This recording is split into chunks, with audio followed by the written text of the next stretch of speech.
What is up, everybody? It is Alex from Heavy New York calling from Zoom again, and this time we are here with Lukas of Mental Cruelty. It is so great to be able to talk with you. Thanks for being on the show, man. Hi, Alex. How are you doing? It's great to be on the show. Thank you so much for having me. Anytime, man. Anytime. I'm doing good, man. It's so awesome to have you here. Your new album, which I believe is pronounced Zwielicht, if I did the best I could there. Yeah, it's a German word. It's called Zwielicht, or you could maybe call it Zwielicht Yeah. or something like this. Zwielicht. I like that better. My mom is from Germany, and I Perfect. should have consulted her before, but Oh, don't you worry. I think that sounded almost perfect. Thank you. But this album is absolutely kick ass, and I can't wait for the rest of the world to hear it. But for people who haven't heard the full album yet, do you feel that the singles that we've heard so far, such as the title track, as well as Forgotten Kings and Symphony of a Dying Star, is a good representation of this whole album, or is that just one little taste of what's to come? I think it's kind of both because it is a great representation for the album because it's going to be a very diversified album. You're going to have really different sounds, really different other musical influences that maybe you just heard a little bit, maybe in the previous album like A Hill to Die Upon. But yeah, I think like Zwielicht with like the German singing and the singing at all, or like Symphony with all those yeah, symphonic elements, and you have Forgotten Kings with like this which is more like the brutal marriage of black metal and deathcore. And I think you're going to find all of this in the new album. So I think yeah, those tracks are a pretty good representation of the whole album. Yeah. Yeah, I mean, when I listened to, I believe it was Symphony of a Dying Star, and I mean, it reminded me a lot of like Sleep Token, for example. But then you put on Zwielicht or Forgotten Kings, and it's like just straight up brutality all the way through.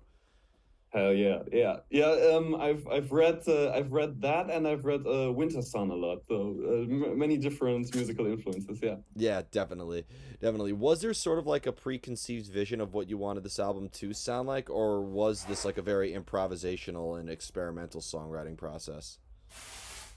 I think the guys, like the main guys who wrote the album, it was Marvin and Noel, or both of our guitarists, and they let themselves be influenced by the music they hear, like I don't know, Children of Bottom, Winter Sun, and Noel with all of his black metal bands he's currently listening to, and so yeah, I think it was really like the plan to have more black metal influences to but to also to keep it very brutal and to not to yeah, to ditch all the old slammy parts. There you definitely going to find some stuff of this kind of music style in the new album. So yeah, I think it was kind of the plan, even though you have to say that's not something like a concept album or something. Yeah. Well, when you joined up with Mental Cruelty, being that this is your first album with the band, were you looking at albums such as A Hill to Die Upon and,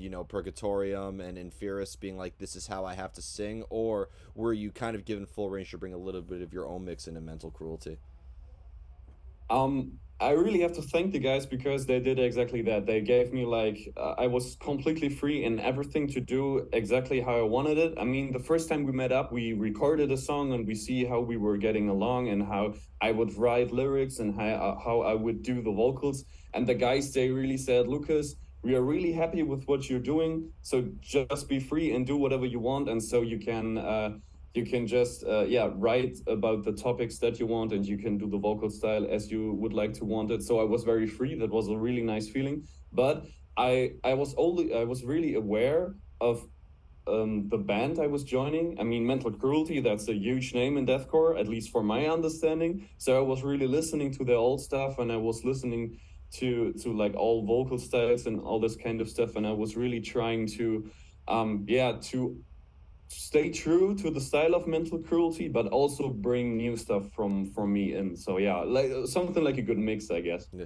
Well, being that you also, I believe you also play in Sun Eater, so like, were you going into Mental Cruelty with a different like mindset altogether, or were you kind of like taking maybe stuff that you learned from Sun Eater and bringing that in as well?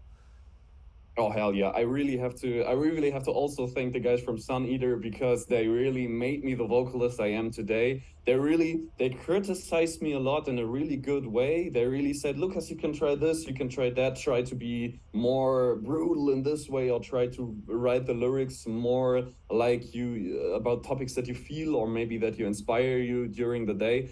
Yeah, and they really teach me a lot of stuff. I could also teach them a lot of stuff, but yeah, they really made me the vocalist I am today. So I could really take a lot of stuff that I learned in Sun Eater and in the work with the guys in Sun Eater to Mental Cruelty. Definitely, yeah.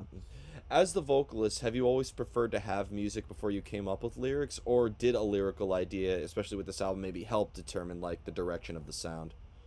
Oh yeah, like considering that, I definitely need music. I mean, sometimes there are topics that come up that maybe I can type some notes in my cell phone or something like that. But um, if I have the song and I have the music and I talk to the guys what they were thinking about when they wrote the music, what kind of scenery they see, what kind of topics that come up in the process of writing the music. And yeah, and then we really get inspired. Like for some songs we really went really kind of philosophical almost, because we were listening just to the track, just to the instrumental, and Marvin and I, we were sitting on the couch and we were thinking, and Marvin was asking me, Lucas, what kind of colors do you see when listening to this song? So it was like really, I don't know, maybe it's just stupid, maybe it's just the thing we do, and maybe we are too arty with this kind of stuff. But yeah, I definitely need a song before to like listening to the song 10 times, 20 times, and get and really feel it and see what kind of lyrics I want to write about. Yeah. Yeah, well, you said it's not a concept album, but I could really see a lot of people thinking that it is. I mean, those lyrics are just as thought provoking as anything I would see in like a Mastodon album or even like a Porcupine Tree album in a way. Yeah, it's kind of like the topic that is like always in the album is like mystical figures. We have Norwegian mystical stuff, we have like black metal, really or yeah, I don't know, I get mixed up. We have like Norwegian stuff, we have like Greek stuff, we have like satanistic stuff, we have but all mystical and very metaphors that are inspired by these kind of stories. Yeah. Is it always coming from like an external source, like these different stories and whatever, or is maybe like your own personal emotions or your own personal experiences also something that's sort of explored in the lyricism? Yeah, my personal stories and my personal maybe struggles or things that I deal with, but also the struggles of my fellow musicians, because sometimes I just talk to them and ask them, what is the topic that is going to your mind right now? I mean, like Zwielicht and Symphony of a Dying Star, some of the lyrics were written by Marvin, or like Zwielicht is like a German poem, and this is completely written by Marvin. And this is a really personal story of, and he's really writing about struggles he was going through. And yeah, so there's no doubt there's still a lot of influence from all the other musicians I write with, because there are stuff that they're maybe too thinking about, or there's stuff they're struggling too with, and I think this is also something that you should write about as a vocalist. Yeah. When you are playing, because you know when Mental Cruelty plays live, you are gonna have to bring songs from like different portions of the set list and bring some Hill to Die Upon songs and earlier. But so when you are singing or performing those songs, does it resonate with you in a different way, or does it feel like in an emotionally different state of mind? Does it feel like maybe you're putting yourself in like another individual's shoes in a way? Oh fuck yeah! I really I mean I kind of joined Mental Cruelty, and I had to like switch a little bit because I was a fan before of the band. Of I mean, of course I was. I like their music. If you are from Germany and if you are around from this area, you know Mental Cruelty, and of course you're a little bit of a fan. And of course I really love the Hill to Die Upon. So when the first time when I was rehearsing like songs like King of Fire or Ultima Hypocrita with them, it was so emotional because I thought, oh damn, look where we are now. First I was a fan, then we became friends, then we became fellow musicians and wrote music together, and now we are rehearsing some of the most popular songs from them. And I mean, also Ultima Hypocrita with all this orchestra and the story behind it. That's such an emotional track. And I was really like standing in the rehearsal room with them, and it really did resonate with me. So yeah, I'm really still very attached to the old songs just by yeah being a fan before of this band. Yeah. Definitely yes. I know, and going back, I know we're probably beating this to death, but like I know Zwielicht is not a concept album in a way. It should almost be like written like on the bottom, like note, this is not a concept album.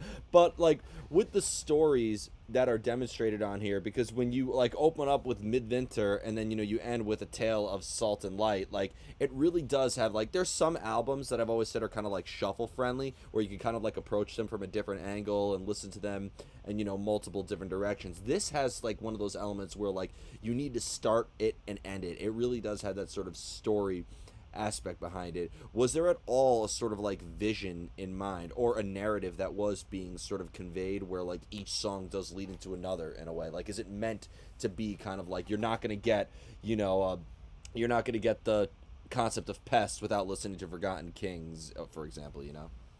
Yeah, I really appreciate you really listened very precisely to the album. I really appreciate your observations of like the tracks and all this kind of stuff. Really nice because yeah, it kind of is like this. I mean, it's art. If I say it's not a concept album, maybe for somebody else it is, or for some fans it is. And who am I to tell you to tell them or you it's not? Because I think you're kind of right because we really wrote those songs and we really were discussing like the order of the songs very precisely, and I think like in the order that they are now or on the album they really make really sense. And yeah, and like Midwinter is like a big introduction, and then you have like Pests or you have Forgotten Kings that are really mystical black metal tracks, but in the end you have like the last tracks that are more like huge long orchestral um stories almost kind of that in these long tracks we really tried to wrap up the whole album again in one song in the end. And I think I mean I hope we really did a good job with this. But yeah, this album you have to really kind of listen to the album from front to back. It's not so much shuffle friendly. Yeah, I would really yeah agree on this one. Yeah. Being that Zwielicht is a German poem and whatnot, was there like a lot of research kind of conducted in the making of this album? Were you looking at aside from literature, maybe film or visual art or other mediums as well as like a means of inspiration? Oh yeah, yeah, definitely. In There's one track on the album. It's like the second track, I think. After Midwinter, the second track is named "Obsessis a Demonio," and this is Latin. And this is just a phrase that is from the Rituale Romanum, and that's like an ancient Christian text that is about exorcism. And this is and I researched all of this in the internet and like in different hidden archives, and I was really getting into exorcism and demonic and satanistic stuff and all this kind of things. And it was really exciting, and it was really exciting to write lyrics about this. And Pest um is about the Black Death. It's about yeah, some sort of a pandemic. And I mean, right now we all experience how like gruesome a pandemic can be like. And yeah, so it was really interesting to like research and old like texts and archives that were about like medieval plagues or the like old Christian texts that were about exorcism and this kind of stuff. So yeah, I did a lot of research. I went really nerdy on this one. But you also do, as well as you and Marvin and everybody also do, like invest your own personal struggles and emotions into it as well. So depending on like what the lyrical subject matter could be, whether it is coming from like an external source or something that's coming from within, are you almost channeling a different energy within sort of like exercising those vocals, or being that it's still coming from your own heart and mind, the energy is very much the same? Yeah, I really have to get into the mood, like to do like vocals. Sometimes, I mean, I think it's still me, and I still channel my own energy. But I think you can say this, especially before playing live. I mean, I get really nervous before playing live. I really do. But it's not that I'm that I'm so afraid that I can do nothing anymore. But I get really afraid and excited before playing live. But then I try to channel this energy and try to put this fear into aggressiveness and like really positive aggressiveness, and it really works very good for me. When I'm like on the stage, I feel like a different person. I feel like a tiger in a cage going round and round, and like really try to connect with the audience and try to really awake this positive aggressiveness in them also. And I think this works pretty well. And yeah, I think this is the same thing when you record lyrics. You cannot just, okay, now we record, do this and that, like the lyrics, the lyric phrases, this and that. No, you really have to get into the mood. Yeah. You really, maybe you have to put the room, you have to put the room into a dark place. Maybe you have to light a candle. I don't know. You really have to set a mood, Yeah. because you can hear those. I think you can really hear those emotions on the album. Well, I've always said those that sometimes when like darkness or even negativity is almost kind of like the fuel behind your fire, artists could sometimes become like victims of their own product in a way. So, has the songwriting process in a way been just as deteriorating as it can be cathartic? Oh yeah, it really can be. Like if you are by yourself alone in a dark room and you just really search for hours and hours and you really read some cruel stuff about like medieval plagues, and of course it's kind of exciting because you think, yeah man, that sounds metal, and you think, yeah man, this is something brutal, and this is something that could really translate into lyrics. But you do this for hours and you write all of this and you really try to be creative, and sometimes it can be quite exhausting to always try to get yourself in a really special mood, a creative mood. Yeah, sometimes it can be its own monster. I don't know how you phrased it in the beginning. Yeah. But because that mood can sometimes come spontaneously, and sometimes you are working on a song for days and weeks, maybe even months on end. So do you find it like maybe the longer you're working on something, the harder it is to sort of maintain that mood and maintain that spark?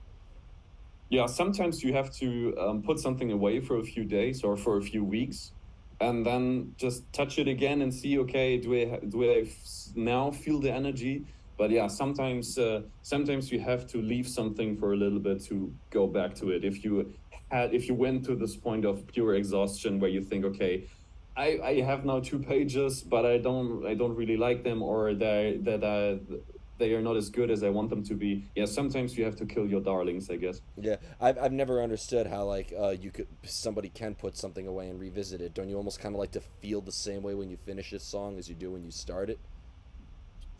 I think sometimes it is when Noel and Marvin, our both guitarists, showed me what they have, all the stuff that they have in their library, like the music they've written, and they have tons of stuff. And sometimes they click on something and they say, "Oh, we almost forgot we wrote this in this song." And I think, guys, this sounds brutal. This sounds great. How couldn't you forget about this? But these guys, they write so much music, and they only want like the really just the best of the best stuff on an album. And then yeah, of course they tend to forget about stuff that is good, but they wrote maybe in the past. I don't know. Yeah, I mean, this led me perfectly into the next question too, because a song is sort of like a moment in time, but when music being open to interpretation and whatnot, when people are experiencing it in their own way, and a song gets older and older and older, do you think that maybe the meaning or the context of the song could evolve over time as well? Yeah, I think the meaning and the context can definitely change. Maybe, I mean, if it's only me that is writing the lyrics, this process starts with the band listening to the lyrics well, because maybe they see something else, they see some different pictures, some different emotions in the lyrics. Maybe they have their own, they make their own sense of about it. And when the album is out there and you have fans that are listening to an album, and maybe they think it's a concept album, maybe they think it's more about mythical stuff and not much more about satanistic stuff like Hill to Die Upon. And yeah, so then everybody is making their own interpretation of the stuff, and I really love this, because maybe I wrote something thinking about some certain way, and then somebody else takes it and it's something really different for them. But I really love this. I mean, that it shows how different we humans are. It shows how creative we all are, and taking different things, and yeah, and making those things our own. And yeah, I really love this. And yeah, I would, another thing I would definitely agree on, if it's out there, it's free to everybody, and it's different to everybody, I guess. Yeah, absolutely. When you put a song out, it immediately becomes theirs, as a famous quote might be.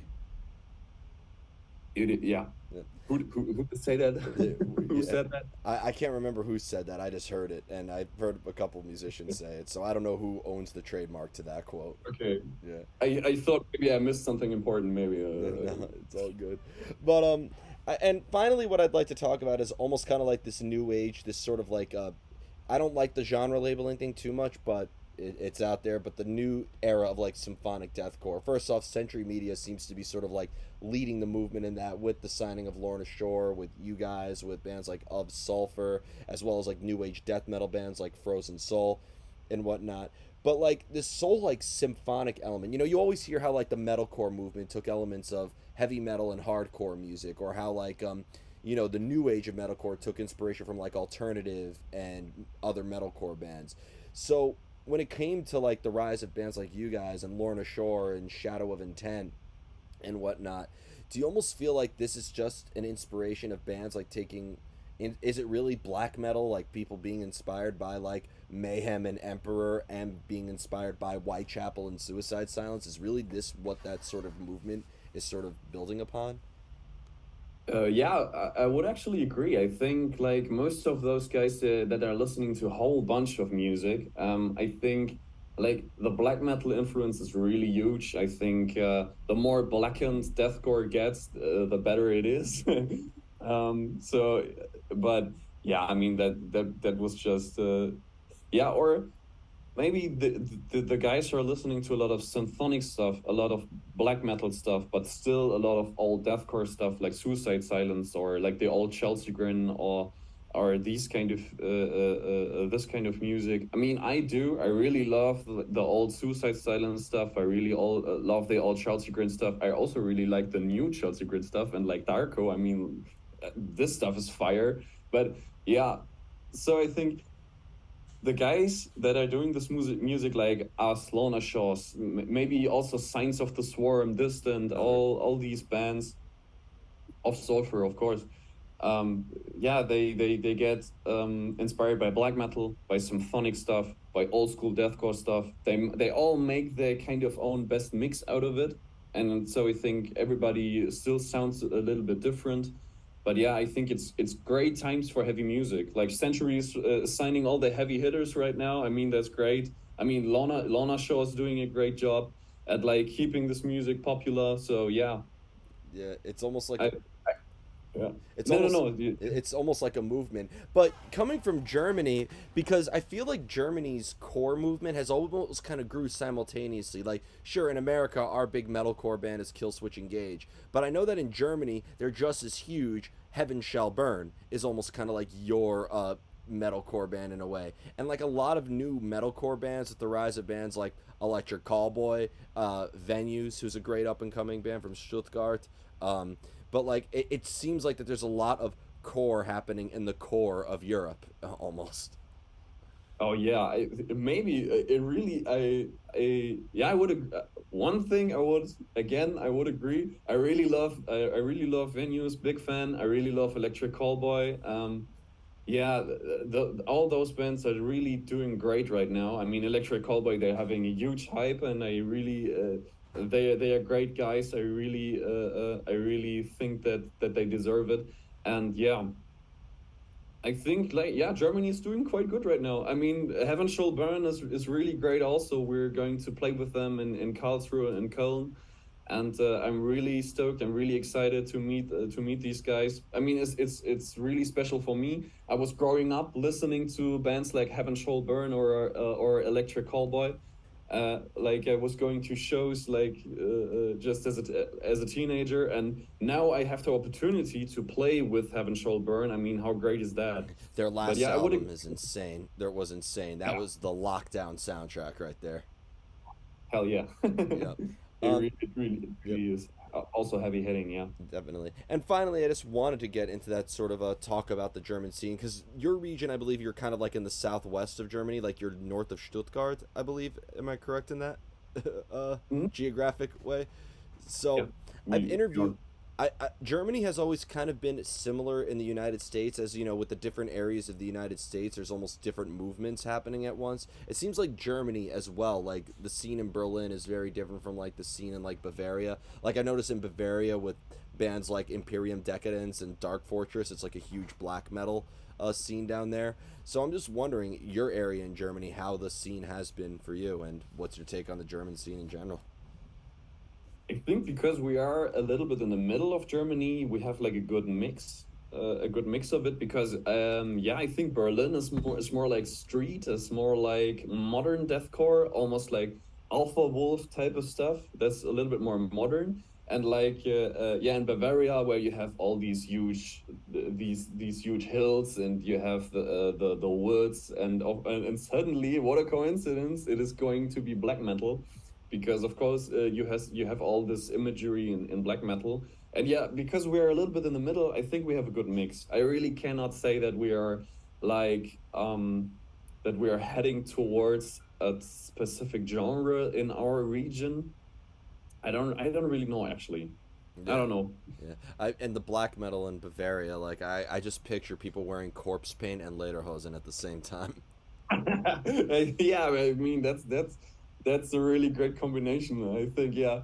I think next Oktoberfest we should do corpse paint. Yeah. Well, I whenever I would go to Germany, my family's in Straubing, so I would always go to Volksfest, which is the apparently the real festival. And I remember being 11 years old at my first time at Volksfest and being exposed to a lot of German drunks. Good, you guys know how to party. Yeah. Yeah, it gets really yeah, a lot of booze, a lot of beer, a lot of party, a lot of folk music and all this kind of stuff. Yeah, it is a ride. Yeah. I mean, I need like two or three beers to enjoy that.